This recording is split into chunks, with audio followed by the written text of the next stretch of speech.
ये काली अंधेरी रात, सन सन सन करती हवाएं और मेरे चारों तरफ आप जो सफेद धुएं की चादर देख रहे हैं, आप सोच रहे होंगे कि हम आज कहां आ पहुंचे हैं। हम आज कहां मौजूद हैं। हम यहां पर मौजूद हैं, अकारण मौजूद नहीं है। इसकी वजह मैं आपको बताऊंगा। नमस्कार, मैं हूं आपके साथ रवि मिश्रा और आज हम उस देवता के दरबार में हैं जो न्याय के देवता हैं, जो आपके हमारे पाप पुण्य का हिसाब करते हैं, जो हमारे कर्मों का हिसाब करते हैं। जी हां, हम आज शनिदेव के दरबार में हैं और इसकी वजह यह है कि 122 साल के बाद एक ऐसी खगोलीय घटना होने जा रही है जिसने सबको मजबूर कर दिया ये सोचने पर कि आखिर क्या होने वाला है, क्या सावधानी रखनी चाहिए, कौन सी बातों का ख्याल रखना चाहिए। सारी बातें हम सबके जहन में अक्सर चलती हैं। सवाल यह है कि उनका उत्तर क्या है। सवाल यह है कि सही क्या है, गलत क्या है। इस आधी रात में आज हम जहां पर मौजूद हैं उन्हीं प्रश्नों के उत्तर ढूंढने की कोशिश करेंगे और इन्हीं सवालों पर आज हम बातचीत करेंगे उस व्यक्ति से जो इस धरती पर शनिदेव का सबसे बड़ा भक्त है, जो सबसे बड़ा साधक है शनिदेव का। तो स्वागत करते हैं दाती महाराज का। तो दाती महाराज हमारे बीच हैं, बहुत बहुत स्वागत है महाराज जी। नीलांजनम समाभासम रविपुत्रम यमाग्रदम छायामार्तम संभूतम तम नमामि शनेश। सूर्यपुत्र उद्रेक दही विशालाक्षा सुप्रिया मंदाचार प्रश्नात्मम पीड़ा हर्तम में शनि। नमः कृष्णाय नीलाय शीतकंठाय नमो नमः नमः कालग्नि रूपाय कृतंचाय च नमन। हे श्याम वर्ण वाले, हे नीलकंठ वाले, स्वीकारो नमन मेरे, स्वीकारो भजन मेरे। शनैश्वर भगवान की जय। नमो नारायण रवि जी, नमो नारायण, नमो नारायण। बहुत बहुत स्वागत है महाराज जी टीवी 9 भारतवर्ष पर। आपसे मैं बातचीत शुरू करूं तो आज बड़ी सीधी बात होगी और उसका आधार वैज्ञानिक होगा, इसलिए सवाल भी मेरे कुछ उसी तरह के होंगे। मुझे लगता है आप भी तैयार होंगे उन सवालों के लिए। और देखिए, सवाल की शुरुआत हम उस घटना के साथ ही करेंगे जो होने वाली है और जिसका एक तरीके से इंतजार 122 सालों से था। तो मैं चाहूंगा कि दर्शकों को, हमारे टीवी 9 भारतवर्ष के दर्शकों को बताइए कि यह घटना है दरअसल क्या और क्या होने वाला है 7 सितंबर की आधी रात को। 7 सितंबर 2025 रात्रि 9:57 पर चंद्र ग्रहण हो रहा है। और यह चंद्र ग्रहण क्यों महत्वपूर्ण है, इस बात को बताने जा रहा हूं, क्योंकि 122 साल के बाद जो ग्रह योगायोग है चराचर जगत को देखते हुए मैं कह सकता हूं कि इस समय बहुत सावधानी का भी है। चंद्र ग्रहण खगोल की घटना है, लेकिन जिस समय चंद्र ग्रहण हो रहा है उन ग्रह नक्षत्रों के हिसाब से मैं कह सकता हूं कि समय पूर्ण सावधानी का है।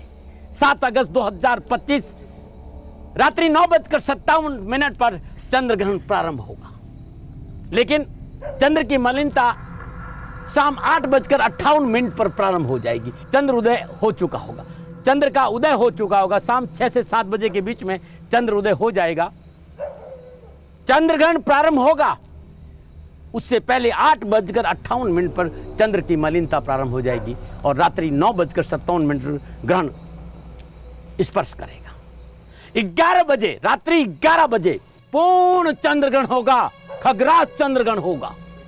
और ये अपने आप में संपूर्ण विश्व और राष्ट्र के लिए बहुत ही जरूरी है। जो मैं कहने जा रहा हूं सुनने का। बिल्कुल, हम वो सारी बातें आगे करेंगे, लेकिन क्योंकि इसमें यह कहा जा रहा है कि पितृपक्ष का एक संयोग बन रहा है, तो पितृपक्ष से ये चंद्र ग्रहण शुरू हो रहा है, इसका क्या प्रभाव होना है, इसके बारे में भी मुझे लगता है कि आपको दर्शकों को बताना चाहिए, क्योंकि भारतीय जनमानस के अंदर इसकी मान्यता है और लोग विशेष तरीके से जीवन जीते हैं पितृपक्ष में। तो आप इसको कैसे हमारे दर्शकों को बताना चाहेंगे? जिस समय ग्रहण प्रारंभ हो रहा है उस समय मेष लगन है।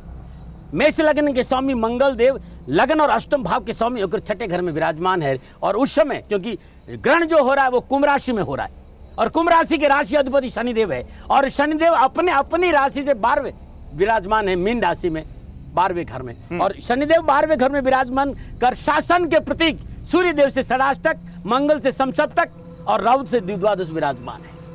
मंगल का और राहु का षडाष्टक संबंध है और सूर्यदेव और राहुदेव का समसप्तक संबंध है।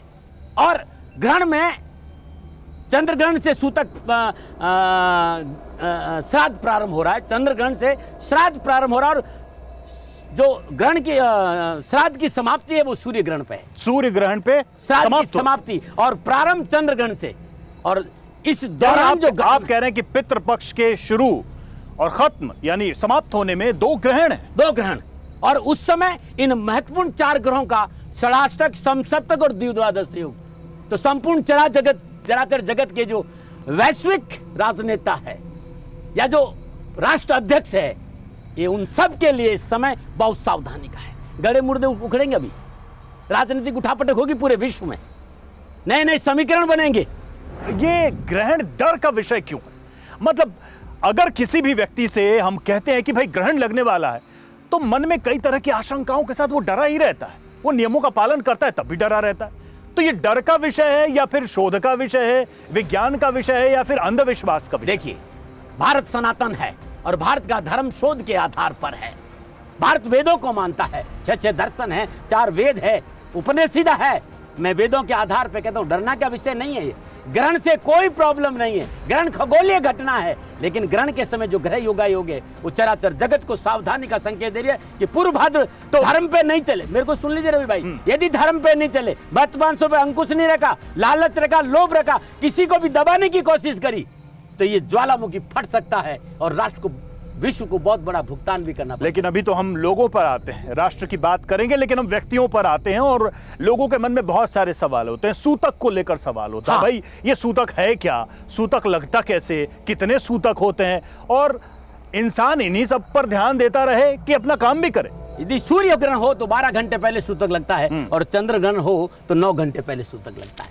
तो ग्रहण प्रारंभ हुआ रात्रि 9:57 पे, तो ये जो ग्रहण 7 तारीख को दोपहर 12:57 पे सूतक प्रारंभ हो जाएगा। 12 दोपहर 12:57 सूतक प्रारंभ होगा, और उस दिन श्राद्ध का पहला दिन है, पूर्णिमा का श्राद्ध होगा।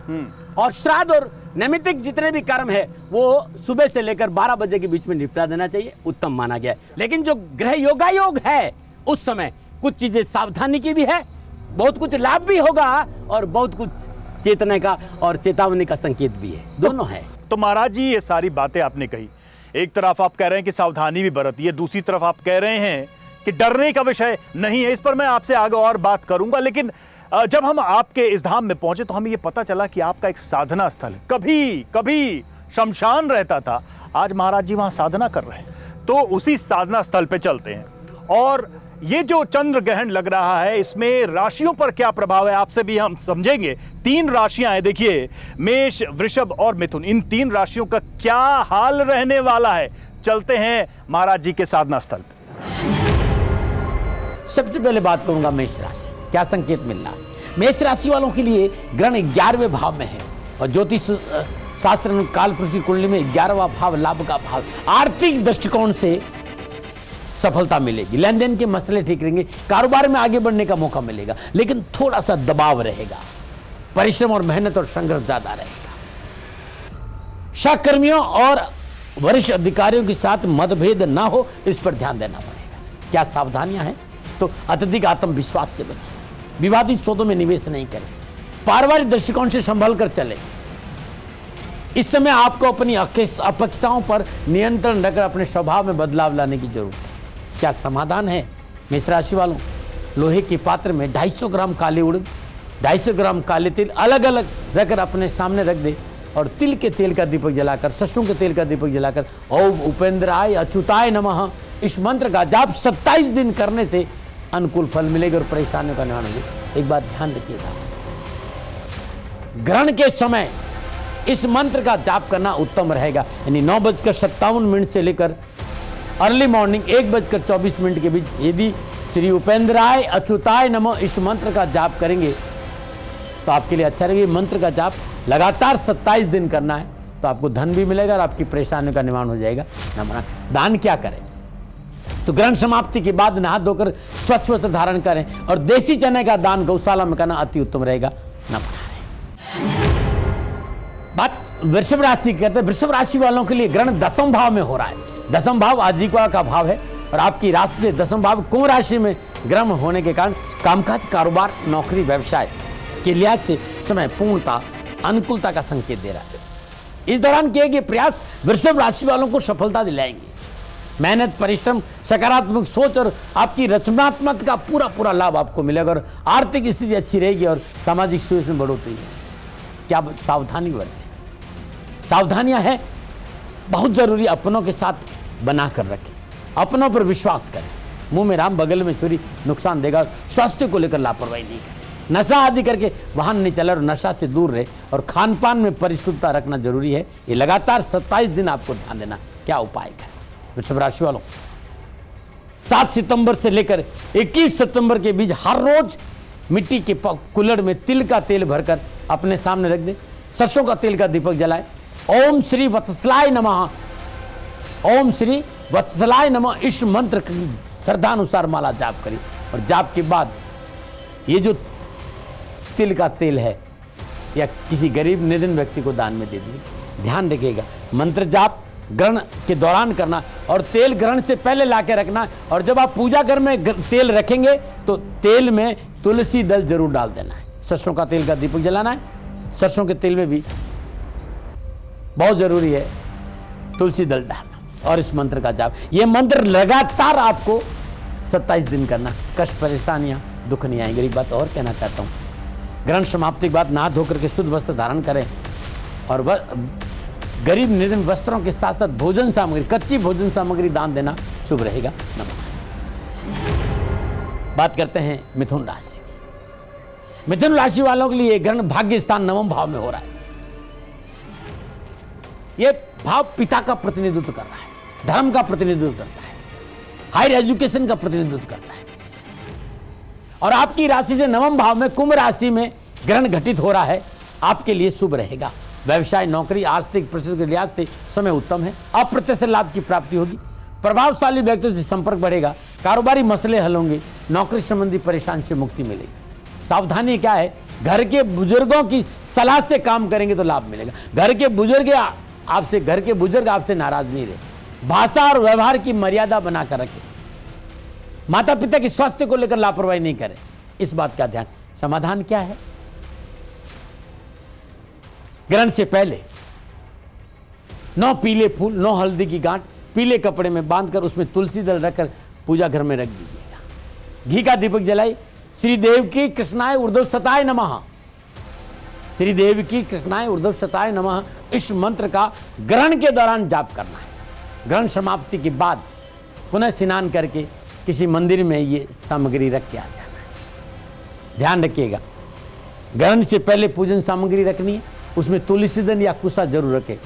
चंद्र ग्रहण के बाद दान देना। दान क्या देना? तो वस्त्रों का दान देना, भोजन सामग्री का दान देना है। तो महाराज जी, 3 राशियों के बारे में हमने जाना और एक राशि तो ऐसी है जिसको कहा जा रहा है कि बड़ा नुकसान होने वाला। मुझे तो डर लग रहा है कहीं मेरी ही राशि ना निकल जाए, क्योंकि हम शनि धाम में हैं, शनि महाराज के चरणों में हैं।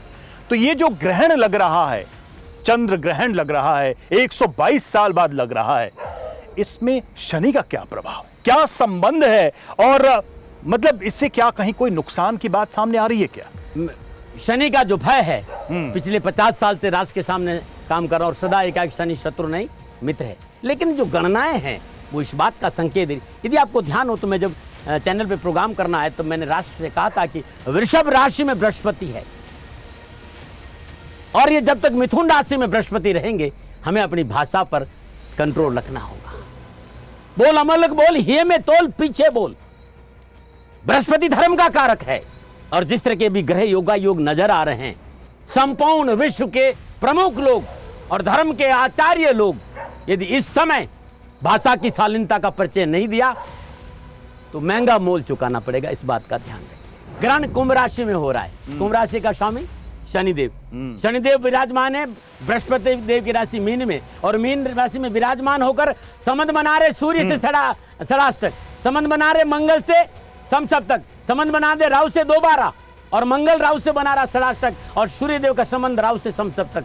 तो ये पूरे विश्व में इस समय राजनीतिक उठापटक, दुर्घटनाएं, जल से दुर्घटनाएं, जल का प्रभाव विश्व में बहुत नुकसानदायक रहेगा। हवाई दुर्घटनाएं, अग्नि दुर्घटनाएं, आपने जितनी बातें कही हैं उसे आदमी डरेगा ही। मैं सच्ची बोल रहा हूं। ये है सब, डरने का कोई दिक्कत नहीं, डरना तो है। आप तो डरा रहे हैं। बिल्कुल डरना, इस समय डरना होगा। यदि राष्ट्र के प्रमुखों ने, विश्व के राष्ट्र प्रमुखों क्यों ने, डरना होगा? क्योंकि ग्रह नक्षत्र इस बात का संकेत दे रहे हैं कि राष्ट्र, जितने भी विश्व के राष्ट्र प्रमुख है, यदि उन्होंने अपनी ही चलाई और अपने साथियों को नहीं सुना और व्यर्थ का दबाव विश्व पे लोगों ने बनाया, तो विश्व को ये जो समय आने वाला, ये बहुत ही सावधानी का संग। और ध्यान रखिएगा रवि भाई, बृहस्पति अतिचारी गति में है, 2030 तक विश्व को बहुत सावधानी बरतनी महाराज जी, दुनिया में जंग चल रही है, संकट पहले से ही है, अब कौन सा संकट आने वाला? एक बात ध्यान रखिएगा, ये जो संकट है ना, ये बाहरी, और कोई कह रहा है विश्व युद्ध चल रहा है तीसरा। ये जो शब्दों का जो युद्ध होगा ना, हाँ। वो अपने आप में बड़ा खतरनाक होगा। आदमी कुछ कह भी नहीं पाएगा और भीतर ही भीतर तड़प जाएगा। ये समय सावधानी का है। लेकिन मैं अपने देश की बात करूं, मैं भारत में रहता हूं, भारत का वृषभ लगन है, भाग्येश्वर कर्मेश शनि, और इस समय शनिदेव अद्भुत विराजमान है। मेरा विश्वास करिएगा, भारत का भाग्य प्रबल होगा। लेकिन मैं समझना चाहूंगा कि चूंकि आम आदमी के मन में, हम वहीं से हम बात आते हैं, हम चूंकि भाई हमें देखने वाला दर्शक, हमें आपको सुन रहा है जो दर्शक, उसके मन में जो सवाल है, क्या खाएं क्या ना खाएं, घर से निकले नहीं निकले, भाई मंदिर के दरवाजे बंद हो जाते हैं, भक्त जाए तो कहां जाए, भगवान को किस बात का डर, सूतक से, ग्रहण से, सब तो उन्हीं की रचना है। ये कौन लोग हैं जो कहते हैं कि भगवान के कपाट बंद कर दो ग्रहण में? वो चंद्र, वो सूर्य जिसकी रचना ईश्वर ने की, उसी ईश्वर का दरबार क्यों बंद? ये क्या लॉजिक है? ये वो देश है जहां आप इतना बोल पाते हैं, ये वो देश है जहां धर्म पर इस तरह के सवाल आप उठा सकते हैं। ये है सनातन। किसी और पे बोल के देखिएगा रवि भाई, तब मैं समझूंगा आप पत्रकार हैं। ये ध्यान रखिएगा, सनातन पर जो आप बोल रहे हैं ना, क्योंकि समझ नहीं है इस राष्ट्र कहने वालों को। एक बात ध्यान रखिएगा, हमारी श्रद्धा है, हमारी आस्था है हमारी आराध्य के प्रति। सवाल क्यों ना आप हो? सुनते गए, अब पहले सवाल के उसका जवाब ले लीजिए मेरे से। जी, क्यों बोलिए। कपाट बंद होते? हाँ। वो हमारे आराध्य है, और इस समय सूर्य और चंद्र के बीच में पृथ्वी आई है, आत्मा का कारक और मन का कारक, उसके बीच में पृथ्वी। विकिरण नहीं हो रहा है।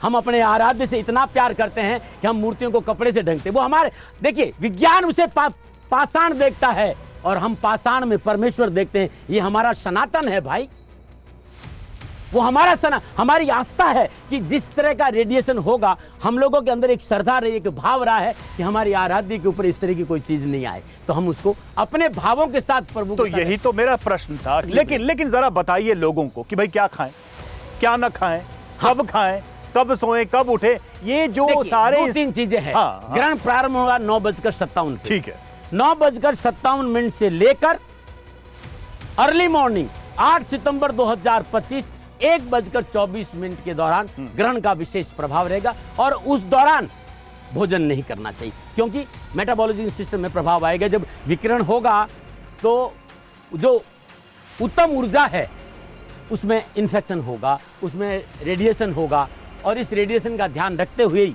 हमारे ऋषियों ने कहा कि ग्रहण के दौरान भोजन नहीं करना। और विज्ञान भी इस बात को कहता है, विज्ञान भी कहता है खुली आंखों से ग्रहण को नहीं देखना चाहिए। सभी लोग इस बात को स्वीकार करते हैं, और ये समय ऐसा है जिस पर हमें ध्यान देना चाहिए कि हमारा सनातन कमजोर नहीं है। सूर्य आत्मा का कारक है, चंद्रमा मन का कारक है। विज्ञान ये तो नहीं कहता कि ग्रहण के दौरान गर्भवती महिलाएं घरों से न निकले। ये तो आप जैसे महाराज जी लोग कहते हैं। रवि भाई, विज्ञान को अभी बहुत टाइम लगेगा। विज्ञान में खाली आप विज्ञान को चुनौती दे? चुनौती नहीं, चुनौती सदा धर्म से विज्ञान सदा नीचे रहा है। तर्क कुछ भी कर लिया जाए, आंख बंद करने से बिल्ली दूर नहीं होती है। यदि कबूतर आंख बंद कर दे तो इसका यह मतलब नहीं कि बिल्ली वहां से हट गई। ये जो भरम, आप देखिए, 2 बातें हैं, बहुत साधारण बातें हैं, लेकिन 2 बातें हैं। विज्ञान ने दुनिया को बताया कि ये ग्रहण कैसे होता है, और हम सब ने उसको प्रमाणिक तौर पे स्वीकार भी किया। और धर्म कहता है कि अगर ऐसी स्थिति हो तो गर्भवती महिलाएं घरों से बाहर ना निकले। क्या रेडिएशन का प्रभाव नहीं होगा? क्या महाराज जी, चंद्र ग्रहण में बालक पैदा नहीं होते, तो क्या वो बालक अशुभ होंगे? ये किसने कह दिया? मैं आपको बता रहा हूं कुछ ऐसे बालकों के नाम सुनिए। तो जो ब्लड मून जिसको कहते हैं, आप नाम सुन के चौंक जाएंगे। मैं 2 नाम आपको बता रहा हूं। वो चंद्र ग्रहण जिसमें गर्भवती महिलाओं को निकलने से मना किया जाता, उसके सामने आने से मना किया जाता, उसी ब्लड मून में डोनाल्ड ट्रंप पैदा हुए हैं।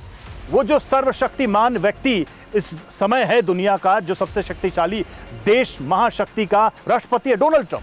मार्क जुकरबर्ग जिस फेसबुक का मालिक है, जिसकी जिसके प्लेटफॉर्म पे हम आप सभी हैं और दुनिया भर की बातें होती है, वो व्यक्ति भी ब्लड मून में पैदा हुआ है। तो आप बताइए ना जरा मुझे। मेरी बात और सुन लीजिए आप जकरबर्ग जो भी है, मार्क जकरबर्ग और हाँ। डोनाल्ड ट्रंप हाँ। बहुत बड़े राष्ट्र विश्व के वो मतलब पहचान है उनकी हाँ। लेकिन ध्यान रखिएगा शक्ति भी है हाँ। लेकिन जिस लगन में वो पैदा हुए हैं उन गुणों से वो प्रभावित रहेंगे, बहुत बड़ा आदमी बन जाएगा, लेकिन जीवन में जिन चीजों को उन्हें झेलना पड़ेगा वो झेलना ही पड़ेगा। लेकिन मैंने ये नहीं कहा ना कि ग्रहण में जो बालक पैदा वो कमजोर होगा, लेकिन सावधानियां भी होगा। राहु कार्मिक ग्रहों का दाता है, बहुत बड़ा। नहीं तो आप ये कह रहे हैं कि अगर ब्लड मून के दिन डोनाल्ड ट्रंप और जुकरबर्ग की माताएं घरों से न निकलती तो ये और बड़े लोग होते या ऐसे नहीं होते? ऐसा नहीं है रवि भाई। हाँ। ये ग्रहण है। मैं एक आम आदमी का लॉजिक बता रहा हूं। आप है ना, आप जो सनातन की बातें कह रहे हो, हाँ। मैंने आपको बताया कि जो ऊर्जा है सूर्य की ऊर्जा वो चंद्रमा तक आ रही है, वो बाधित हो रही है। यदि उस समय जो रेडिएशन है उसका प्रभाव, क्योंकि गर्भ के समय जितनी कोमलता नारी के भीतर में होती है उस समय महाराज जी रेडिएशन तो तमाम चीजों से होती हैं। घरों में जो फ्रिज है उससे रेडिएशन होता है, मोबाइल फोन से होता है, ट्यूबलाइट से होता है। उसके लिए तो कोई बाबा महाराज बोलते नहीं है, लेकिन सारा गेम है सूर्य ग्रहण चंद्र ग्रहण। नहीं, ये तो देखिए मैं ये कह रहा हूं ना कि जब जब सनातन कुछ अच्छी बात कहता है वो स्वीकार ना आपने कभी किया ना आप कभी करेंगे, लेकिन जब आप भुगत लेंगे तब कहेंगे को ये तो ऐसा नहीं होना चाहिए। मैं विश्वास दिला रहा हूं महाराज के समय। लेकिन सनातन पर सवाल अगर कोई कर रहा है और वो बुद्धि से कर रहा है तो सनातन को स्वीकार क्यों नहीं है? जो सनातन आपको जवाब दे रहा है वो आपको स्वीकार नहीं है ना। सनातन ये तो नहीं कर रहा है कि आप बाहर मत निकलिए। तो उसको बुद्धि की और तर्क की और विज्ञान की कसौटी पे न कसे, मान ले आपका कसिए ना, कौन मना कर रहा है। लेकिन ये तो देखिए आप क्या कह रहे हैं आप कि आपसे ये कहा जा रहा है कि आपको प्रिवेंशन लेना चाहिए और प्रिवेंशन बेटर देन क्योर। ये तो नहीं कह रहा कि भाई बीमार है तो नहीं जाने, कहा है। तो प्रिवेंशन विज्ञान का हो कि धर्म का हो? दोनों को ही रखना पड़ेगा। अच्छा, दोनों ही रखना पड़ेगा, दोनों को ही समझना पड़ेगा। आप विज्ञान को नहीं नकार रहे? विज्ञान इस संसार में कौन आदमी जो विज्ञान, धर्म और विज्ञान कोई अलग है? विज्ञान आपको नकार रहा है? नहीं, वो विज्ञान देखिए वो नकार रहा है जिसे विज्ञान का ज्ञान नहीं है। धर्म और विज्ञान दोनों ही एक पहलू है, ध्यान रखें, दोनों ही शोध का विषय है, दोनों ही अनुभव का विषय है। दोनों को नकारना ये बुद्धिमत्ता नहीं है। ठीक है, बहुत ही दिलचस्प ये बात हो गई और मुझे लगता है ये एक चर्चा है जो अनंत काल तक जा सकती है। लेकिन हमें कुछ राशियों का भी तो हाल जानना है। साधना स्थल है आपका, जहां आपने बताया कि पहले शमशान हुआ करता था और अब आप साधना करते हैं और सबसे पवित्र स्थल बताया, वहां पर आपकी दृष्टि में 3 राशियों का क्या हाल है ये जानते हैं। कर्क राशि वालों के लिए ग्रहण अष्टम भाव में हो रहा है और कर्क राशि के स्वामी चंद्रदेव है, ध्यान रखिएगा। और चंद्रदेव पीड़ित हो रहे हैं और यह ग्रहण आपके लिए अष्टम भाव में हो रहा है, तो स्वास्थ्य संबंधी परेशानियों का संकेत। विशेष रूप से कर्क राशि को स्वास्थ्य को लेकर लापरवाही नहीं करना। व्यवसाय निवेश में सावधानी बरतें, नौकरी में परिवर्तन नहीं करें, घर और बाहर विवादों से दूर रहना बहुत जरूरी है। समाधान क्या है? ग्रहण से पहले लाल कपड़े में श्रद्धानुसार या 100 किलो गुड़ या रेवड़ी बांधकर उसमें तुलसी दल रखकर अपने पूजा घर में ग्रहण से पहले इसमें तुलसी दल जरूर डाल और ग्रहण से पहले ही शुद्ध देसी घी का दीपक जला रहे। घी इतना होना चाहिए जो कम से कम 3 घंटा दीपक जले। ग्रहण के दौरान जब ग्रहण प्रारंभ हो तब से लेकर ग्रहण समाप्त तक ओम नारायणाय सुरसिंहाय नमः एक ऐसा मंत्र है जो जीवन का संपूर्ण दरिद्रता, परेशानी और कष्ट से छुटकर इस मंत्र का जाप करना कर्क राशि वालों के लिए बड़ा उत्तम रहेगा। और स्नान के बाद ये जो पूजन सामग्री है 9 वर्ष की कन्याओं को दान में, कम उम्र की कन्याओं को दान में देंगे तो बड़ा अच्छा रहेगा और कष्ट मिटेंगे। सिंह राशि वालों के लिए ग्रहण सप्तम भाव में हो रहा है और सप्तम भाव में ग्रहण कुंभ राशि में हो रहा है। पारिवारिक संबंधों में कुछ मनमुटाव का संकेत दे रहा है। आर्थिक परिस्थितियां उतार चढ़ाव की रहेगी। साझेदारी के व्यापार में हानि का संकेत है और जीवन साथी का टकराव हो सकता है। आप इस समय कुछ संवेदनशील हो सकते हैं। घर परिवार में किसी बात पर ज्यादा तूल नहीं देना और विशेष करके 27 दिन तक सावधानी बरतें। जीवन साथी का स्वास्थ्य प्रतिकूल रह सकता है। यदि आपका व्यापार पार्टनरशिप में है तो विशेष सावधानी का संकेत नजर आ रहा है। क्या समाधान है? ग्रहण से पहले यानी 9:57 रात्रि से पहले किसी पात्र में 1.25 किलो ज्वार ले, तुलसी दल उसके रख दे, पूजा स्थान में रख दे, उसमें घी का दीपक जला ले। दीपक ग्रहण प्रारंभ होने से पहले जलाना है। तुलसी दल जरूर डाल देना। ओम तत्व निरंजनाय तारक रामाय नमः, इस मंत्र का जाप करना आपके लिए उत्तम रहेगा। ग्रहण समाप्ति के बाद पुनः स्नान करें और ये दान किसी गरीब व्यक्ति को दान में दे दें या गौशाला में दान में दे दें, बहुत उत्तम रहेगा।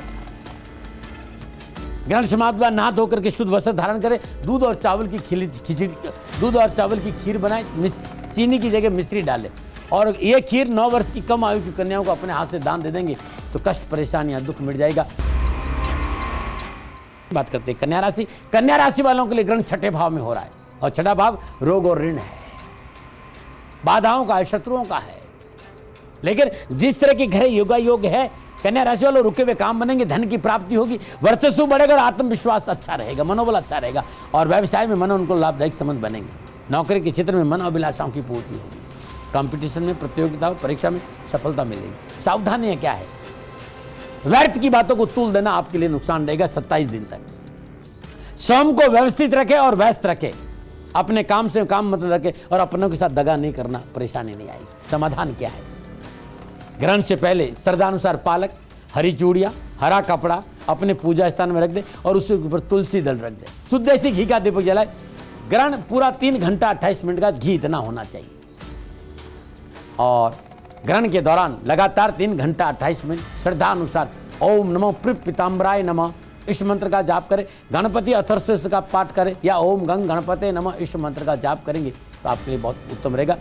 ये दान ग्रहण समाप्ति के बाद नहा धो करके गौशाला में समर्पित कर दिया, किसी गरीब निर्धन महिला को ये दान दे देंगे तो आपके लिए अच्छा रहेगा। ग्रहण के बाद दान देना बहुत जरूरी। श्रद्धा अनुसार हरी वस्तुओं का दान कन्याओं को ग्रहण के बाद देंगे तो आपको लाभ मिलेगा। नमो नारायण। तो महाराज जी ने 6 राशियां बता दी हैं और आगे जब राशियों का हाल हम जानेंगे महाराज जी से, तो उसमें एक राशि ऐसी है मतलब उसको बहुत धन लाभ होने वाला है। कौन सी राशि? आप हमारे साथ जुड़े रहिए, आगे महाराज जी आपको बताएंगे। महाराज जी, हम वापस आते हैं उस विषय पर जिसमें हम बात कर रहे थे। आपने कहा कि वैश्विक जो परिदृश्य है उसमें क्या होने वाला है, व्यक्तिगत तौर पर लोगों को कैसे लाभ होने वाला है। तो हम आपसे अब ये समझना चाहेंगे कि इसमें क्या कोई विशेष मंत्र है, कोई विशेष पूजा विधि है जिसको करने से व्यक्ति पर अगर कोई दुष्प्रभाव पड़ भी रहा हो तो वो उससे बच जाए, उसे इस ग्रहण और इस पूरे कह सकते हैं कि जो इस वक्त घटना है उसका लाभ मिले। 2 बातें हैं यहाँ पर, पुनः याद दिला रहा हूं कि ग्रहण प्रतिकूल नहीं है। ग्रहण के समय जो योगा योग है, ये जो गणना है वो 122 साल के बाद में है। जो मुख्य ग्रह है जैसे सूर्य है, चंद्र है, राहु है, शनि है और मंगल, ये 5 ग्रह प्रभावित हो रहे हैं। शासन प्रभावित हो रहा है, सेना प्रभावित हो रही है, ऊर्जा प्रभावित हो रही है, कर्म प्रभावित हो रहा है और कार्मिक कर्मों के साथ हलचल हो रही है। तो जो विश्व में जिस तरह का ग्रह योगा योग है इस समय, ग्रहण के समय जो ग्रह योगा, मैं ग्रहण के समय के ग्रह योगा योग की बात कर रहा हूं। इस समय पूरे विश्व में एक हलचल होगी आर्थिक बातों को लेकर, बहुत बड़ा ये, और एक तनाव बढ़ेगा या जिस तरह का इस समय उठापटक है इसमें बढ़ोतरी होगी, घट नहीं सकता।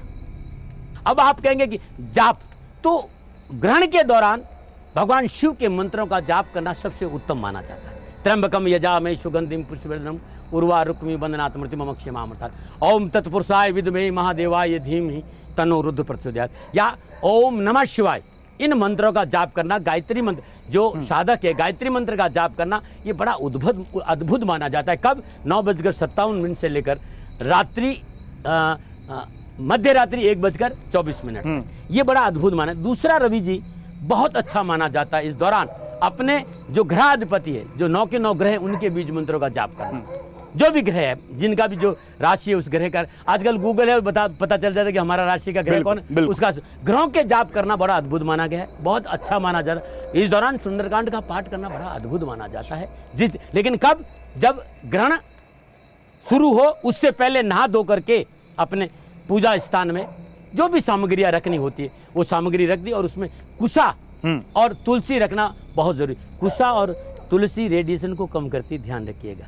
भारत का सनातन बड़ा अद्भुत है, हम जाएंगे इसमें गहरे नहीं तो बहुत कुछ मिलेगा, तो इस बात का ध्यान रखना जरूरी। तो ये जो मंत्र है 5-7 जो भी आपको अच्छे, गायत्री मंत्र है, शिव मंत्र है, मृत्युंजय मंत्र है, शिव गायत्री है, ग्रहों की गायत्री है, ग्रहों के बीज मंत्र है, इनका जाप करना अति उत्तम माना गया है। और एक बात फिर कहना चाहता हूँ, मैं डरा नहीं रहा हूँ, इस समय जिस तरह के घटनाएं नजर आ रही है रवि जी, वो अच्छा नहीं है।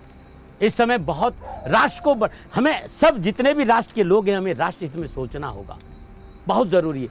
ये भारत का वृषभ लगन है। ये बहुत महत्वपूर्ण बात कही। और पिछले समय में जो कुछ भी हुआ, पाकिस्तान से हुआ, चीन से हमारे अभी संबंध बन रहे हैं, पीछे खराब हुए थे।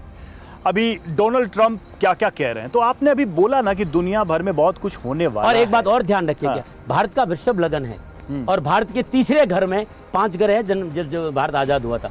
और जिस तरह के इस समय ग्रह योगायोग है, पूरा विश्व जो अपने आप को सर्वसेवा कहने वाले लोग हैं, उनकी टेढ़ी दर्शी भारत के ऊपर है कि ये आगे नहीं बढ़ जाए और भारत आगे बढ़ेगा। को कारण जो हृदय मिटाए और जो शोक है वही मिट जाए। भारत का विकास होगा, भारत प्रगतिशील होगा। बस भारत के लोग भारत की शासन को मजबूत करें, अपने लोगों की टांग नहीं खींचे और भाषा पर शालीनता रखें।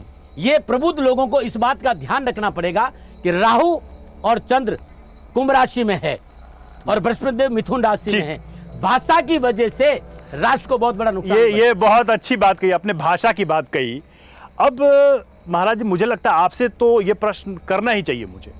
भाषा को लेकर अभी हमने देखा कुछ संतों के बीच भी विवाद हो गया। अब ये क्या है, हमने देखा कि अनिरुद्धाचार्य इतने विवादों में रहे, महिलाओं के ऊपर जो उनकी टिप्पणी हुई, आप इस पर कुछ कहना चाहेंगे? और एक सनातन का हिस्सा होने के नाते वो भी यही बात करते हैं, उनको कोई सलाह नहीं देना चाहेंगे आप? हाँ, मैं आपसे हाथ जोड़कर क्षमा जाऊंगा रवि, और मेरा निवेदन राष्ट्र से भी होगा, यत्र नारीस्ति पूजन्ते रमन्ते देवता या देवी सर्वभूतेषु मातृरूपेण संस्थिता। ना नारी पे मैंने कभी बोला है, मैं ना नारी पे कभी बोलता हूँ। मेरे लिए नारी पूजा का विषय है और हमारे होने का कारण नारी परिचर्चाओं का विषय नहीं, पूजा का विषय। नारी का सम्मान करो, इस विषय पर ना मैं टिप्पणी करता हूँ। किसने क्या कहा है, क्यों कहा है, आप उन्हीं से सवाल करेगा, अच्छा लगेगा। मेरे लिए मेरे राष्ट्र की नारी, संपूर्ण चराचर जगत की नारी माँ भगवती का स्वरूप है, मैं प्रणाम करता हूँ। मैं इस विषय पर कभी नहीं बोला, न बोलूँगा। कुछ सलाह तो दे ही देंगे, सलाह तो दी जा सकती है ना? अभी तक मैंने सलाह दी है रवि भाई, सी बाणी बोलिए मन का आपा कोई, औरन को शीतल करे और आप ही शीतल हो। भाषा वो होनी चाहिए सबकी। मैं सभी को निवेदन करता हूँ और मैं तो राष्ट्र के सभी संतों, महात्माओं, प्रमुखों से हाथ जोड़ के कह रहा हूँ कि इस समय किसी तरह का तर्क राष्ट्र को बहुत बड़ा नुकसान देगा, सनातन को बहुत बड़ा नुकसान देगा। जिन्होंने क्या कहा, किन्होंने नहीं कहा, लेकिन वो तो कह के चले गए। संत लोगों को भी अब इस विषय पर टिप्पणी नहीं करना चाहिए। संतों की अपनी महिमा है, संतों की अपना औरा है और उसी में मस्त रहना। तो संतों की बात कही आपने, तो रामभद्राचार्य और प्रेमानंद को लेकर भी बहुत सारी बातें आई और रामभद्राचार्य जी ने जो कहा, मुझे लगता है कि अचानक से सबकी नजर इस बात पे गई भाई कि संत एक दूसरे के लिए ऐसी बातें कर रहे हैं। आप मतलब इसको कैसे रवि भाई देखेंगे? ये किस ग्रह का प्रभाव है संतों के ऊपर? मिश्रा जी, ये तो मैंने आपसे कहा ना कि बृहस्पति धर्म का कारक है और वो वृषभ राशि में आया है और ये मिथुन में। लेकिन मैं एक छोटा सा निवेदन आपसे भी करूंगा कि राष्ट्र बड़ा अद्भुत है, सनातन बड़ा अद्भुत है। कहते हैं खगे ही जाने खग की भाषा। ये संतों का विषय, संन्यास लिए 60 साल हो गया, 77 साल की मेरी उम्र है, मैं क्षेत्र खत्म कर चुका हूँ। रामभद्राचार्य जी और प्रेमानंद जी महाराज दोनों ही अद्भुत मूर्तियाँ हैं। एक शास्त्र के अद्भुत ज्ञाता है और वो भजनानंदी है। इन दोनों पर मुझे कुछ कहना, मैं दोनों को प्रणाम करता हूँ।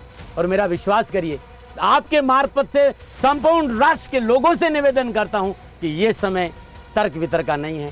संतों का मामला निपट लेंगे ना, क्यों इस लफड़े में आप लोग पड़े? एक बार जिस विषय का जानकार कोई व्यक्ति है उसको ही बोलना चाहिए। ना आप जानकार है ना मैं जानकार हूँ विषय, क्यों बोला, कैसे बोला, किस तरह बोला, ये विषय उनका है। और मेरा विश्वास करिए, मैं उन सभी लोगों से कहना चाहता हूँ कि क्यों राष्ट्र के साथ, सनातन के साथ, सनातन कमजोर हो जाएगा। और वो संतों की अपनी में संत अपना आप दोनों का। और मैंने सुना है कि महाराज ने तो विनम्र प्रार्थना भी कर दी, निवेदन भी कर दिया। वो दोनों ही संत बहुत अद्भुत है और इस पर चर्चा नहीं होनी चाहिए। इससे हमारा राष्ट्र कमजोर होगा, हमारा सनातन कमजोर होगा और हम दिशा विहीन हो जाएंगे। इस पर चर्चा नहीं होनी चाहिए। और आप तो विद्वान हैं मिश्रा जी, इस विषय पर चर्चा नहीं करें तो अच्छा लगेगा। चलिए ठीक है। आपकी देखिए, आपकी राय लेना इसलिए ज़रूरी है क्योंकि समाज में लोग संतों की तरफ मार्गदर्शन के लिए देखते हैं, और जब इस तरह के प्रकरण आते हैं तो लोगों के मन में ये प्रश्न जरूर आता है। संत अद्भुत होता है। संत वाणी अटपटी झटपट लगे न कोई, जो झटपट लगे चटपट दर्शन। संत कब किस, उनकी वाणी बड़ी अटपटी, किसी मनुष्य के, हमारे जैसे व्यक्ति, मैं बहुत साधारण फकीर आदमी हूँ।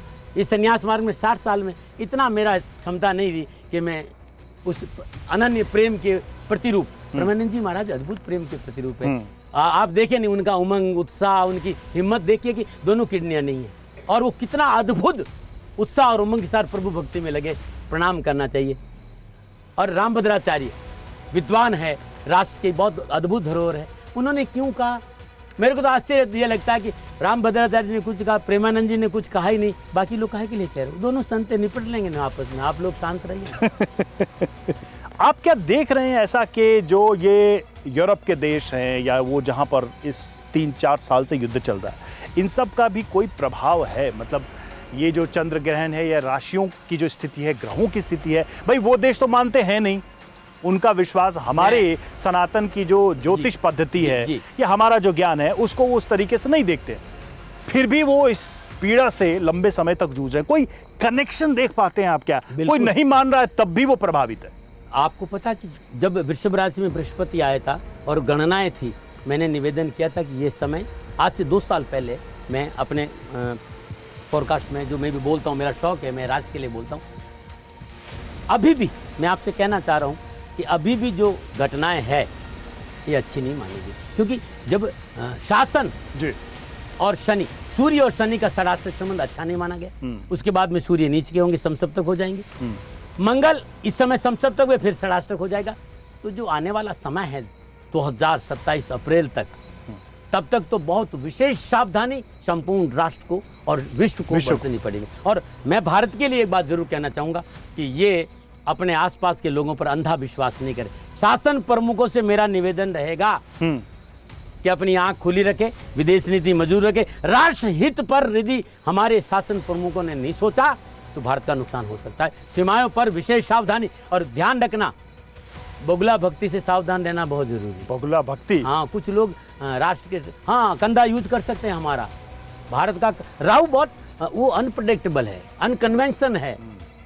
राहु धोखा देता है, चलते चलते रूप बदल देगा, अपना स्वार्थ पहले देखता है। कुछ महाराज जी साफ साफ बताइए। मैं ऐसे ही बोलूंगा, मैं इतना ही कह सकता हूँ। राजनेताओं से, आचार्यों से निवेदन करना चाहता हूँ कि संभालिए अभी अपने राष्ट्र, ठीक है, क्योंकि ये राष्ट्र सुरक्षित रहना। मुझे लगता है आपकी बात सभी सुन भी रहे होंगे। और महाराज जी चलते हैं आपके साधना स्थल पे। 3 राशियां, जो अगली 3 राशियां हैं, तुला, वृश्चिक और धनु, उनकी स्थिति क्या रहने वाली है वो समझने के लिए चलते हैं आपके साधना स्थल। बिल्कुल बिल्कुल रवि भाई। तुला राशि वालों के लिए ग्रहण 5वें भाव में हो रहा है, और 5वां भाव कालपुरुष की कुंडली में संतान का है, विद्या का है, उदर का है, फिल्म इंडस्ट्री का है, रचनात्मक का, शेयर मार्केट का है।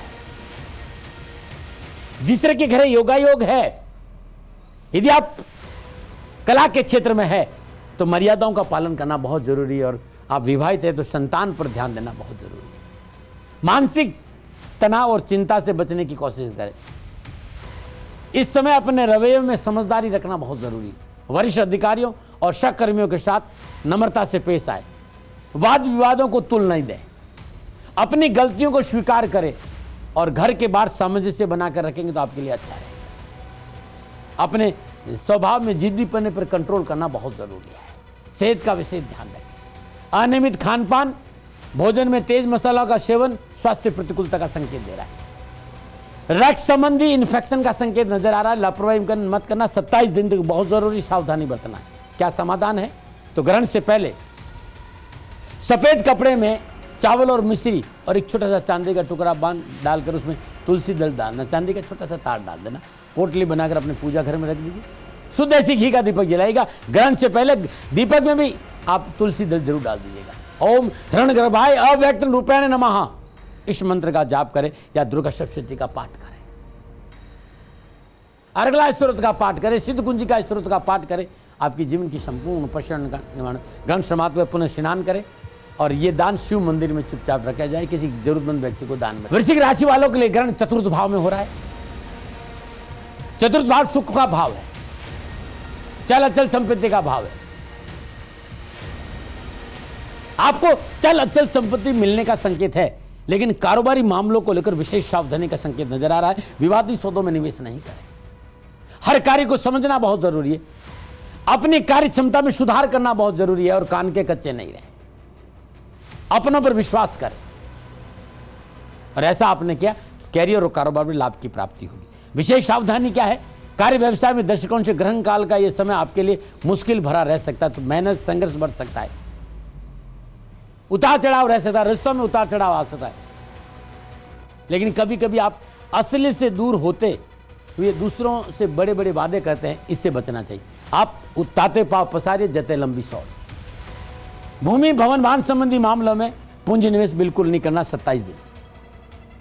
प्रॉपर्टी खरीदना और बेचना विशेष सावधानी का संकेत है, मोटा नुकसान का संकेत नजर आ रहा है। पारिवारिक मामले में खुद को विनम्र रखना बहुत जरूरी है। क्या समाधान करें? तांबे के पात्र में श्रद्धानुसार गेहूं भर दीजिए, थोड़ा सा उसमें गुड़ रख दीजिए, लाल चंदन का टुकड़ा रख दीजिए। कब रखना है? तो ग्रहण से पहले, रात्रि 9:57 से पहले रखना है, और उसमें तुलसी दल या कुस्सा जरूर रख, दोनों में से कोई जरूर रख दीजिए। स्वदेशी घी का दीपक जलाए। दीपक कब जलाना है? तो ग्रहण से पहले जलाना है, और उसमें तुलसी दल डाल देना है।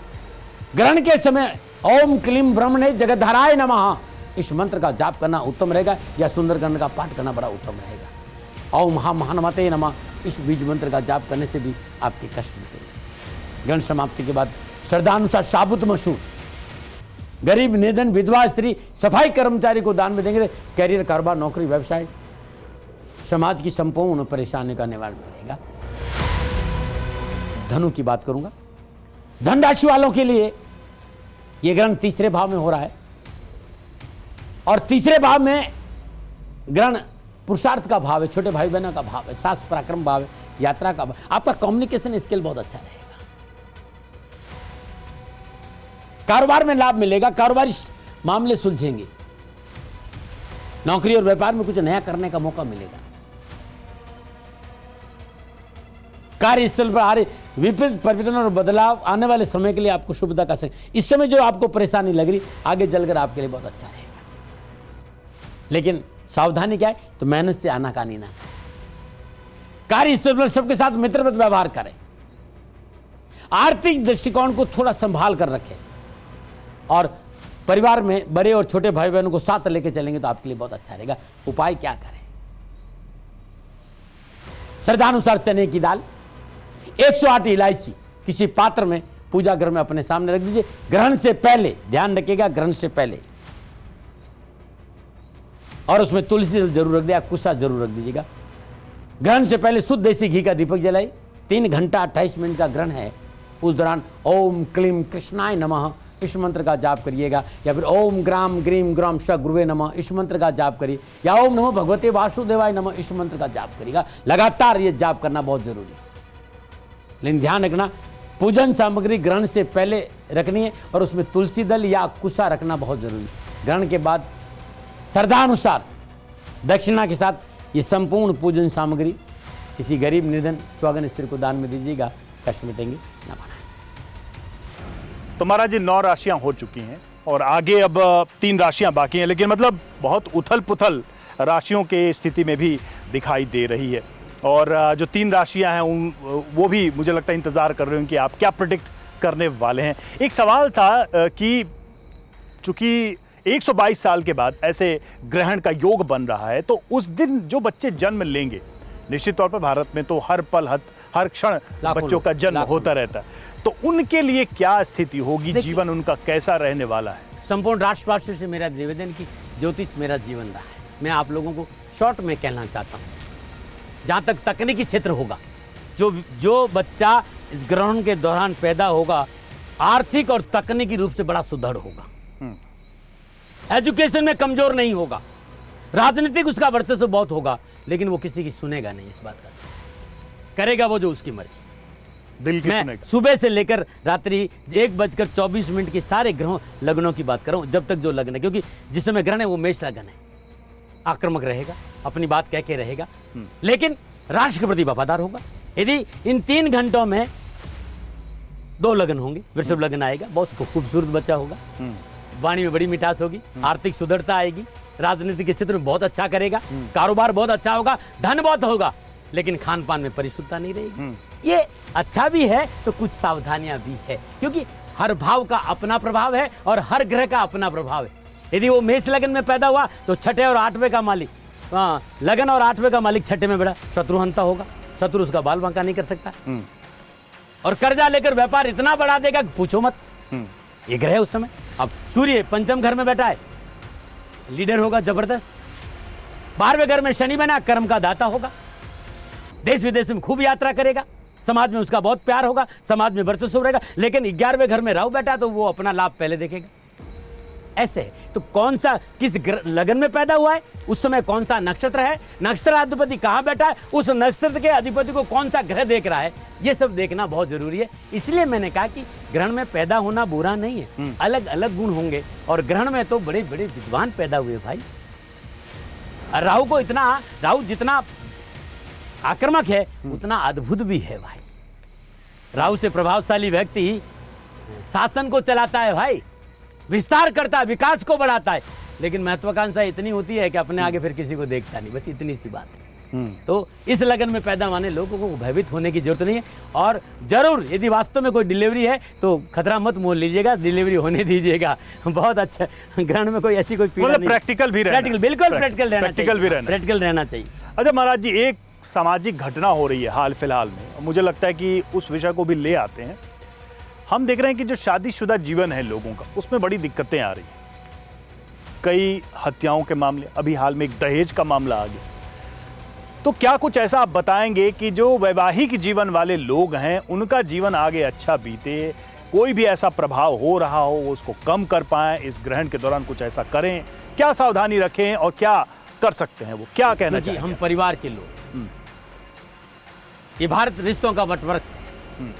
मैं राष्ट्र से सभी लोगों से पारिवारिक सुख शांति के लिए, पारिवारिक कष्टों को निवारण के लिए, देखिए इस समय जो घटनाएं घट रही है, वो मतलब कि कलेजा कांप उठ रहा है। बिल्कुल बिल्कुल, बहुत ही ऐसी विभत्स घटनाएं। बिल्कुल, मैं राष्ट्र से निवेदन करूंगा कि ये इस मामलों की ये ग्रहण बड़ा अद्भुत है। हाँ, ग्रहण के दौरान यदि श्रद्धा भाव से विष्णु सहस्त्र नाम का पाठ किया जाए, अद्भुत होगा, सुंदरकांड अद्भुत होगा। और ग्रहण के दौरान प्रारंभ करें और लगातार 40 दिन यदि हर रोज सूर्य उदय से पहले और सूर्यास्त के बाद सुंदरकांड का और विष्णु सहस्त्रनाम का पाठ कर लिया जाए, तो ये जो परेशानियां हैं ना, ये खत्म हो जाएगी। ये राष्ट्र की ये बहुत बड़ी दुर्घटनाएं हो रही हैं, उन दुर्घटनाओं से पीछा आप देखिएगा, आने वाला समय दुर्घटनाओं का, भूकंप का संकेत दे रहा है, भूस्खलन का संकेत दे रहा है। अभी आप देख रहे हैं, और अभी अफगानिस्तान में कहीं हुआ ना भूकंप आया है, तो ये घटनाएं है, बाढ़, भूकंप, अग्निकांड, हवाई दुर्घटना। ध्यान रखना, कुंभ राशि का मालिक 12वें घर में बैठा है, अपने से 12वां यानी हानि का घर है, व्यय का घर है। थोड़ा सा अपने खर्चों पर भी अंकुश रखना पड़ेगा, अंकुश रखना बहुत जरूरी है। और इस समय जिस तरह के घरे योगा योग है, विष्णु सहस्त्र नाम अद्भुत माना जाता है, विष्णु अष्टोत्तर नामावली अद्भुत माना जाता है, ओम नमो भगवती वासुदेवाय नमः अद्भुत माना जाता है। त्र्यंबकम यजामहे सुगंधिम पुष्टिवर्धनम उर्वार रुक्मी वंदनात् प्रतिममक्ष महामृतात्, इस मंत्र का जाप करना अद्भुत माना जाता है, क्योंकि कुंभ राशि में शनि है और राशि अधिपति शनि है कुंभ राशि के। तो नीलांजनम समाभासम रविपुत्रम यमाग्रजम छायामार्तम शंभुतम तम नमामि सूर्यपुत्र उद्रिक देहि विशालाक्षार सुप्रिया मंदाचार प्रश्नात्मम पीड़ाहर्त। उठकर माँ बाप को चरण स्पर्श करने के बाद यदि ओम शाम शनिश्चराय नमः इस मंत्र का जाप करेंगे तो शनिदेव की कृपा से पारिवारिक विपत्तियों से मुक्ति मिल जाएगी। एक सवाल ये भी इस पूरे मंथन के दौरान, चूंकि पारिवारिक समस्याओं की हम बात कर रहे थे और पारिवारिक जीवन की बात कर रहे थे, बहुत सारे कपल्स, दंपति ऐसे हैं जिनको संतान सुख नहीं मिल पा रहा, वो क्या करें? मतलब वो चिकित्सा कर रहे हैं, वो डॉक्टरों के यहाँ तो जा ही रहे हैं, लेकिन ग्रहीय नक्षत्रीय स्थिति के अनुसार वो क्या करें? आप क्या उनको सलाह दें? यदि वास्तव में मेरे से, क्योंकि अभी ये गणनाओं का विषय है कि संतान क्यों नहीं हो रही, हाँ, लेकिन मैं मोटा बात करूं, पिछले इन 60 साल में मैं इस मार्ग पर हूं और 50 साल से मैं राष्ट्र को ये संदेश दे रहा हूं। मैं विश्वास दिलाता हूं कि हर जो व्यक्ति संतान पक्ष को लेकर बहुत कमजोर है, संतान हो गई तो संतान निरोग नहीं, संतान का सुख नहीं, संतान को सफलता नहीं, या उनको खुद को संतान नहीं हो रही है, मैं उनसे एक बात कहना चाहता हूँ, कुछ नहीं, लगातार साल भर सुबह सुबह नहा धोकर भगवान श्री हरि विष्णु के चरणों में तुलसी अर्पित करें। क्या करें? तुलसी तुलसी मंजरिया, तुलसी मंजरी खाली विष्णु के चरणों में अर्पित होती है, लक्ष्मी जी की नहीं, ध्यान रखिएगा। और शुद्ध देसी घी का 2 बाट वाला घी जब डालेंगे तो कपास की बाती होगी, 2 बत्ती वाला दीपक जलाए और विष्णु सहस्त्रनामा का 1 पाठ लगातार रोज करें और साल भर एक बार सुबह सुबह सूर्य उदय से पहले करके देखो। डॉक्टर को बीमारी समझ में आएगी, दवा काम कर, संतान सुख मिल जाएगा, या संतान को सफलता नहीं, संतान को सफलता मिल जाएगी, या संतान रास्ते से भटक गई तो रास्ते पे आ जाएगी। विष्णु सहस्त्र नाम का अपना प्रभाव है और प्रत्येक घर में माँ भगवती गायत्री का जाप होना चाहिए और मृत्युंजय मंत्र तो अपने आप में बड़ा अद्भुत है। धरती है, एक उपग्रह चंद्रमा है, एक हमारे स्टार तारा सूर्य हैं, उनके नवग्रह हैं, लेकिन इस ब्रह्मांड में तो, इस खगोल में तो लाखों करोड़ों तारे, न जाने कितने चंद्रमा होंगे, न जाने कितनी पृथ्वी होगी, न जाने कहाँ कहाँ ग्रहण हो रहा होगा जी, जिनकी हमें जानकारी नहीं है। तो उनके प्रभाव का कुछ नहीं, जो हम जानते हैं बस उतना ही प्रभाव। 2-3 चीजें हैं, आप ध्यान रखिएगा। हमारा संबंध पृथ्वी से है, पृथ्वी का संबंध चंद्रमा से है, चंद्रमा का संबंध सूर्य से है। हमारा जो होने का कारण, देखिए अभी तक विज्ञान ने क्या खोजा? मंगल। इससे पहले हमने हमारे वेद शास्त्रों ने बोला था कि मंगल में ये स्थितियां हैं। आप हमारा वेद उठा के देख लीजिए, वैदिक ज्योतिष को मंगल की जानकारी हमने, चंद्र की जानकारी हमने पहले दी। शास्त्रों ने कोई कमी नहीं रही है, विज्ञान ने तो खाली कुछ खोजा है। एक बार हमारे वेद उठा के देख लीजिए, वेदों में सब कुछ है। लेकिन हम बात कर रहे हैं, धरती पे खड़ रहे हैं, हमारे ऊपर जिस ग्रह का प्रभाव है वो चंद्रमा का है, और चंद्रमा हमारा मन का कारक है और सूर्य हमारी होने का कारण है, हमारी आत्मा का कारक है। इसलिए सूर्य और चंद्रमा का इस समय वर्तमान में हमारा संबंध सूर्य, चंद्रमा और पृथ्वी से है। हम इस ग्रह से संबंध रखते हैं। न जाने घटना तो कहीं कहीं हो रही होगी, पूरी घटनाएं हो रही है और उसका प्रभाव भी होगा, लेकिन प्रत्यक्ष में हमारे ऊपर सूर्य, चंद्रमा, प्रत्यक्ष देवता हमारा सूर्य है, वो हमारे होने का कारण है। यदि सूर्य नहीं होगा तो हम नहीं रह पाएंगे, ये आप भी जानते हैं, मैं भी जानता हूँ। चंद्रमा हमारे मन का कारक है। आप अच्छी तरह जानते हैं कि चंद्रमा का प्रभाव, आप लोग कह तो देते हैं कि कैसे होगा, इतना दूर है। अरे भाई, समुद्र में ज्वार भाटा चंद्रमा से आता है, ये आप लोगों को सब हमने पढ़ा और आप भी अपने पढ़ा। समुद्र का पानी और शरीर का पानी का इक्वलिटी है, 72% शरीर में पानी और 72% संसार में, 3/4 जल है, ऐसे ही 3/4 शरीर में भीतर है। जब उस जल पर चंद्रमा का प्रभाव पड़ सकता है तो क्या मानव शरीर पर नहीं पड़ेगा?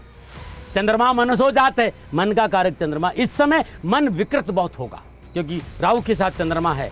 मैं पुनः फिर कहूँगा, डरा नहीं रहा हूँ, लेकिन राहु के साथ चंद्रमा है और चंद्रमा और शनिदेव, ध्यान रखिएगा, चंद्रमा, राहु और शनि और बीच में ये पाप कर्तृ योग भी है। इस समय चंद्रमा बहुत पीड़ित है, मन पीड़ित रहेगा, उदासियाँ बढ़ेगी, दुर्घटनाएं बढ़ेगी, नाना प्रकार के कष्ट, मन को बहुत पीड़ित होगा, इसलिए सावधानी। और इसीलिए मैं कहता हूं कि त्र्यंबकम यजामहे सुगंधिम पुष्टिवर्धनम उर्वारुकमिव बन्धनात् मृत्युर्मुक्षीयमामृतात् मामृतात्, इस मंत्र का जाप करना चाहिए। चाहता हूं कि आप लोगों के मन में कोई सवाल हो जो आप पूछना चाहते हैं महाराज जी से। आज चूंकि हम मौजूद हैं और एक विशेष स्थिति में मौजूद हैं, इसलिए प्रश्न जरूर होंगे आपके मन में। तो कोई भी जो सवाल पूछना चाहता है, जी जी जी जी बताइए आप। बाबा जी, श्राद्ध आ रहा है, साथ में ग्रहण भी आ रहा है, तो इसमें हम पितरों को कैसे खुश करें? क्योंकि श्राद्ध पक्ष में ग्रहण प्रारंभ हो रहा है और 7 तारीख को श्राद्ध प्रारंभ हो जाएंगे। जो आपके पितरों की मृत्यु तिथि है, उस दिन किसी ब्राह्मण को बुलाइए, श्रद्धा पूजन के साथ पूजन कराई, तर्पण कराने के बाद गरीब निर्धन व्यक्ति को भोजन की व्यवस्था कर देना। जिस दिन आपके पितरों का श्राद्ध हो, उस दिन अपने घर में बैठकर सुंदरकांड और मां मृत्युंजय मंत्र का जाप करना, बहुत लाभ मिलेगा। एक बात और कहना, पितरों के नाम पर यदि उस दिन आप किसी गरीब को वस्त्र और भोजन और दवा का दान देते हैं तो आपके घर में बहुत लाभ मिलेगा, जिस तरह के घर ही होगा योग। क्षेत्र, स्थान या जाति या वर्ग, हम अक्सर देखते हैं कि इसके हिसाब से भी लोग सूतक को मानते हैं। तो क्या चंद्र ग्रहण में अलग अलग सूतक वाले अलग अलग तरीके से व्यवहार करेंगे या फिर सबके लिए समान है? ये चंद्र ग्रहण है, 9 घंटे पहले सूतक लगेगा और सूतक चंद्रग्रहण का यह है कि उस दौरान शुभ कार्य नहीं करना चाहिए। जो हम शुभ कार्य करते हैं वो नहीं करना चाहिए, इस बात का ध्यान रखना है। ठीक है। और लेकिन ध्यान रखना, सूतक में जो वृद्ध है, युवा है, जो वृद्ध है, बीमार है, बच्चा है, ये नियम उन पे लागू नहीं होता है। हमारे शास्त्रों में ऐसा लिखा है और हमेशा कहते हैं कि आपातकाल मर्यादा नास्ति। और महाराज जी, अब आखिर की 3 राशियां रह गई, उनका हाल चलने के लिए हम आपके साधना स्थल चलते हैं। देखिए कौन सी राशियां हैं, मकर है, कुंभ है और मीन है। तो चलते हैं, समझते हैं कि भाई इनका क्या होने वाला है। बात मकर राशि की करने जा रहा हूं। मकर राशि की राशि अधिपति शनिदेव है और ग्रहण कुंभ राशि में हो रहा है और आपके दूसरे भाव में हो रहा है और दूसरा भाव धन का भाव। आप चाहते हैं कि आपको सफलता मिले, क्योंकि यह ग्रहण थोड़ा सा सावधानी का संकेत दे रहा है। अत्यधिक आत्मविश्वास, आपकी महत्वाकांक्षाएं, आपकी सोच आपका परेशानी का कारण बन सकती है।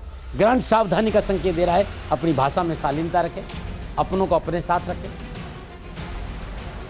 और कार्य में सफलता पाने के लिए धैर्य और स्वयं का प्रतिनिधित्व। सफलता चाहते तो आपको मेहनत करना पड़ेगा। थोड़ा सा मानसिक परेशानियों का संकेत है। ये 27 दिन आपके लिए मानसिक परेशानियों का है, लापरवाही मत करें। लेकिन आप चाहते कि व्यक्तिगत मान प्रतिष्ठा बची रहे तो धैर्य और स्वयं का प्रतिनिधि। विशेष सावधानी क्या है, नया पूंजी निवेश से बचना है, खर्चों पर लगाम रखनी है। यदि आप नौकरी में है तो कार्य क्षेत्र में परिवर्तन नुकसान देगा। कारोबार में दूरदर्शिता रखना बहुत जरूरी है और कारोबार में उन्नति का प्रयास बहुत जरूरी है। कारोबार संबंधी कोई भी परिवर्तन बुजुर्गों की सलाह के बगैर नहीं करें। जोखिम के काम से दूर रहना बहुत जरूरी है। क्या होगा, श्रद्धानुसार तिल, शक्कर बुरा उसमें मिला दीजिए, थोड़ा सा तुलसी दल रख दीजिए और अपने पूजा घर में रख दीजिए। चौमुख सरसों का तेल का दीपक जगह उसमें तुलसी दल। ये सारी पूजन सामग्री ग्रहण से पहले रखना है और ग्रहण के दौरान बहुत जरूरी है आपके लिए मकर राशि वाले। ग्रहण के दौरान ओम गोपालाय उत्तर ध्वजाय नमः और इसके साथ साथ ओम शम शनिश्चराय नमः ध्वजनी धामनी चैव कंकाली कलह प्रिया कंटकी कलह चाप तुरंगी महिषी हजा ओम शम शनिश्चराय नमः इस मंत्र का जाप करेंगे तो आपके लिए बड़ा उत्तम। और ग्रहण समाप्ति के बाद श्रद्धा अनुसार उड़द गौशाला में या किसी गरीब निर्धन विधवा को दान में देंगे तो आपके लिए बड़ा शुभ रहेगा। कुंभ राशि वालों के लिए यह ग्रहण बहुत विशेष है, ध्यान रखिएगा, क्योंकि आपकी राशि में ही ग्रहण हो रहा है और वहां चंद्रदेव और राहुदेव दोनों विराजमान हैं। लगन भाव में ग्रहण है आपके, बहुत संभल कर चलना होगा। संतान पक्ष पर विशेष ध्यान रखना होगा। मांस मदिरा से दूर रहना पड़ेगा। नशा आपके लिए परेशानी का कारण बनेगा, चाहे नौकरी हो चाहे व्यवसायिक चुनौतियों का सामना करना पड़ेगा। सकारात्मक सोच रखना होगा क्योंकि नकारात्मकता बढ़ेगी आपके लिए। पारिवारिक जीवन में उथल पुथल का संकेत है। निजी जीवन में तकलीफों का संकेत नजर आ रहा है। आशाओं के विपरीत परिणाम मिलेंगे। कार्यस्थल हो या व्यक्तिगत जीवन हो, संभल कर रहना बहुत जरूरी। अत्यधिक आत्मविश्वास से बचे, अहंकार पर काबू रखे, इरिटेशन हावी नहीं होने दे और बहुत जरूरी है अपनों पर विश्वास करके अपनों की सलाह से काम करें, अन्यथा परेशानी हो जाएगी। समाधान क्या है, किसी भी लाल कपड़े में 1.25 किलो बूंदी का प्रसाद बांध दीजिए, उसमें बहुत जरूरी है तुलसी दल डाल। ग्रहण से पहले पूजा घर में रख दे। ग्रहण से पहले घी का दीपक जलाए। ओम ह्रीम श्रीम लक्ष्मी नारायणाय नमः इस मंत्र का जाप करें या फिर ओम ह्रीम श्री पुत्राय क्लीं कृष्णाय नमः ये मंत्र का जाप ग्रहण के दौरान करें। ग्रहण समाप्ति के बाद ये जो लड्डू है ये किसी गौशाला में गाय को अपने हाथ से खिला जाए और ग्रहण के बाद गरीब निर्धन लोगों को सूखे भोजन का दान देना अति उत्तम रहेगा। और बात करते हैं मीन राशि। मीन राशि वालों के लिए ग्रहण 12वें भाव में हो रहा है और 12वां भाव व्यय का भाव। खर्चा बढ़ेगा, अचानक खर्चा बढ़ेगा। संचित धन कोष में कमी आएगी।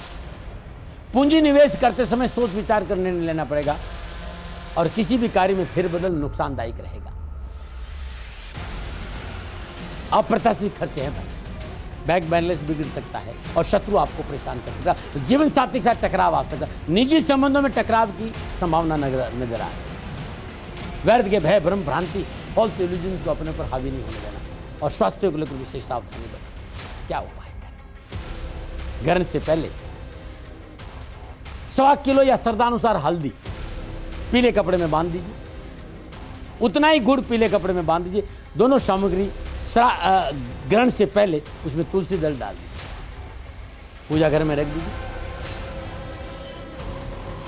शुद्ध देसी घी का दीपक ग्रहण से पहले जलाइए, तुलसी दल उसमें भी रखिए। ग्रहण के समय 9:57 से लेकर 8 सितंबर अर्ली मॉर्निंग 1:24 तक, ये 3 घंटा 28 मिनट के बीच में ओम नमो भगवते वासुदेवाय नमः विष्णु सहस्त्रनामा का पाठ करना या ओम क्लीम उद्घृताय उद्धारणाय नमः इष्ट मंत्र का जाप करना अति उत्तम रहेगा। ओम ग्राम ग्रीम ग्राम शगुरुवे नमः बृहस्पति देव के बीज मंत्र का जाप करना भी आपके लिए अच्छा है। ग्रहण समाप्ति के बाद पुनः स्नान करें, नए वस्त्र धारण करें, श्रद्धानुसार चने की दाल, भोजन सामग्री और ये संपूर्ण सामग्री किसी गरीब निधन महिला को दान में देंगे तो आपके कष्ट मिटेंगे और आपकी परेशानी का निवारण। तो देखिए, अभी हम साधना स्थल गए थे और वहां हमने समझा कि राशियों की क्या स्थिति। अब राशियों की तो सारी चीजें हो गई, लेकिन देखिए दर्शक हमारे साथ जो जुड़े हुए हैं उनके भी कुछ प्रश्न हैं, कुछ मेरे भी प्रश्न हैं, वो भी मैं पूछूंगा। लेकिन हमारे साथ एक दर्शक हैं, वो सवाल करना चाहते हैं, तो उनका सवाल सबसे पहले लेते। बताइए क्या सवाल। दाती महाराज प्रणाम। जो गया में पिंडदान करके आ जाते हैं तो उनके बाद पूर्वजों का श्राद्ध करना क्या जरूरी है या नहीं, ये प्लीज कृपया बताएं। महाराज देखिए, श्रद्धा यदि करते श्राद्ध, जो श्रद्धा से किया जाता है वो श्राद्ध। यदि आपने पिंडदान कर भी दिया तब भी पूर्वजों के लिए श्राद्ध पक्ष में भोजन देना, गाय को चारा देना, गरीब को वस्त्र देना और घर में अपने पूर्वजों का पूजन करना उत्तम माना जाता है। कोई है, लेकिन एक बात और ध्यान रखिएगा, गया में पिंडदान करने के बाद यदि हमें पूर्वजों के लिए दान पुण्य नहीं करना चाहिए, ऐसा कहीं कुछ नहीं। श्राद्ध को पीड़ा का विषय मत मानिए। श्राद्ध हमारी पूर्वजों के प्रति श्रद्धा है, हमारी आस्था है, जिन्होंने हमें संसार में भेजा, जो हमारे अपने पूर्वज रहे, जिन्होंने हमें बहुत कुछ दिया। कहते श्रद्धा इति क्रियते इति श्राद्धः, जो श्रद्धा से किया उनके प्रति अपनी श्रद्धा को प्रकट करना। तो जो भी मृत्यु तिथि हो या ये जो 15 दिन है, अपने पूर्वजों की जो तस्वीर है वो दक्षिण दिशा में लगाए, हर रोज श्रद्धापूर्वक नित्य कर्म से उनका पूजन करें, धूप दीप नैवेद्य पुष्प अर्पित करें, हर रोज पुष्प अर्पित करें, माला पहनाए, नमन करें, वहीं बैठकर ओम पितृदेवता भयो नमः इस मंत्र का जाप करें। पितरों का पूजन सदा कल्याणकारी है और पितरों के नाम पर लगातार 15 दिन अपनी सामर्थ्य के अनुसार गरीब निधन व्यक्ति को भोजन कराना बड़ा उत्तम है और गाय को चारा देना बड़ा उत्तम रहता है और ये करना चाहिए, इससे लाभ मिलेगा। और चूंकि पितृपक्ष की बात आई थी तो मेरे मन में भी एक सवाल आया कि वैसे तो पितृपक्ष आता ही है और उसमें जो विधि है उसके हिसाब से हम अपने पितरों को तर्पण करते हैं, श्राद्ध करते हैं, लेकिन चूंकि इस बार एक विशेष स्थिति है तो ऐसे में जो लोग इस पितृपक्ष में अपने पितरों को समर्पण कर रहे हैं उनको कुछ सावधानी रखनी चाहिए। इस बार क्योंकि योगायुग बड़े अद्भुत है तो तर्पण अपने जरूर करें। तर्पण का समय सदा होता है 10:30 से 12 बजे के बीच। 10:30 बजे जब समय अपने हाथ में थोड़ा सा जल, लोटे में जल ले लीजिए, जल में थोड़ा सा दूध डाल दीजिए, कच्चा दूध डाल दीजिए, जौ डाल दीजिए, काले तिल डाल दीजिए। उसके बाद सर्वप्रथम जो अर्पण होता है वो देवताओं का होता है, ये ध्यान रखिएगा, ऋषियों का होता है। उसके बाद दक्षिण दिशा में मुंह करके हाथ में जल लेकर अपने पितरों का ध्यान करते हुए जल का तर्पण करना चाहिए, उससे अपना कल्याण होगा। ठीक है, ठीक है। न्याय के देवता हैं शनिदेव, कर्म के हिसाब से वो फल देंगे, हमारा न्याय करेंगे सभी व्यक्तियों का, लेकिन फिर भी उनको प्रसन्न करने की क्यों जरूरत है? जो न्याय देता है वो आपके कर्म देखता है और उसके हिसाब से आपको न्याय देता है। भाई जज की कुर्सी पर कोई व्यक्ति बैठा है तो वो आपके हिसाब से, आपके कर्मों के हिसाब से फैसला सुनाएगा, उसको प्रसन्न क्यों करे? ये घूस देना नहीं हुआ क्या जज को? अब आप आपके सवाल में खुद उलझ गए, मैं इसमें घंटों बोल सकता हूँ, लेकिन मैं शॉर्ट में एक आपको जवाब दूंगा।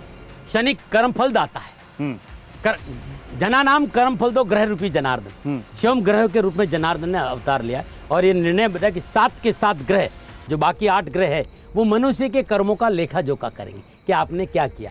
वो रिपोर्ट आएगी शनि महाराज के पास में कि आपने क्या किया, आपके किए गए कर्मों के विपुल भंडार में से किस कर्म को कितना और किस प्रकार भुगतना है, ये है शनिदेव का काम। अब वो कहीं नहीं आ रहे, ध्यान उनको प्रश्न आप कहीं नहीं कर, आपने अपना कर्म कर दिया है। शनिदेव को ना आपके अच्छे से लेना देना ना बुरे से लेना देना है, वो तो तराजू में बैठे हुए और तराजू में बैठे हुए खाली आपके किए गए कर्मों का निर्णय कि आपने जो किया है वो कैसे, कब और क्या, कहाँ भुगतना है वो उनका काम है। अब प्रश्न का मतलब ये होता हाँ, है, यही मैं कुछ समझना चाहता प्रश्न था कि प्रश्न क्यों करें। हाँ। प्रश्न उनके लिए नहीं, प्रश्न हमारे लिए कि हम अपने आप में संतुलित कैसे रहे।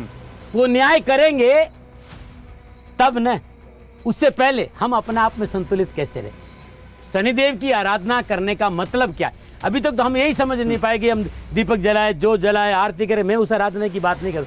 शनि क्या कहते हैं? शनिदेव कहते हैं मेरे मार्ग पे चल के दे, तेरे मार्ग नहीं खोल दे तो कहना। शनिदेव का पहला कहना है कि जो मनुष्य अपने माँ बाप की सेवा नहीं करता है, जो मनुष्य अपने माँ बाप का आदर नहीं करता है, जो मनुष्य अपने राष्ट्र के प्रति गद्दारी करता है, और जो मनुष्य धर्मानुकूल आचरण नहीं करता है, मैं उसे कभी माफ नहीं करता। हम जैसे लोग जो बहुत व्यस्त रहते हैं, ना दिन का ठिकाना ना रात का ठिकाना, हमारे जैसे पता नहीं कितने लोग होंगे, वो क्या करें? घर से जब बाहर निकले 7 तारीख, मतलब उनके पास समय नहीं कि कहीं जा पाए। आप हाँ। कुछ भी मत करिए, आप घर से बाहर निकल रहे हैं ना, हाँ। माता पिता को चरण स्पर्श कर लीजिए। घर में घुसे ना, जेब में एक टॉफी लेके जाना, प्यार से माँ के मुंह में डाल देना। कथा पूजा पाठ सब हो जाए। एक बार माँ को प्यार से हक कर दीजिएगा और पूछ लेगा माँ आप कैसी हैं, विश्वास करना अश्वमेध यज्ञ हो गया। माँ बाप को पूछोगे नहीं, आचरण अच्छा नहीं रखोगे और हर रोज यज्ञ कर लो, पूजा कर लो, पाठ कर लो, भला होने वाला रवि नहीं है।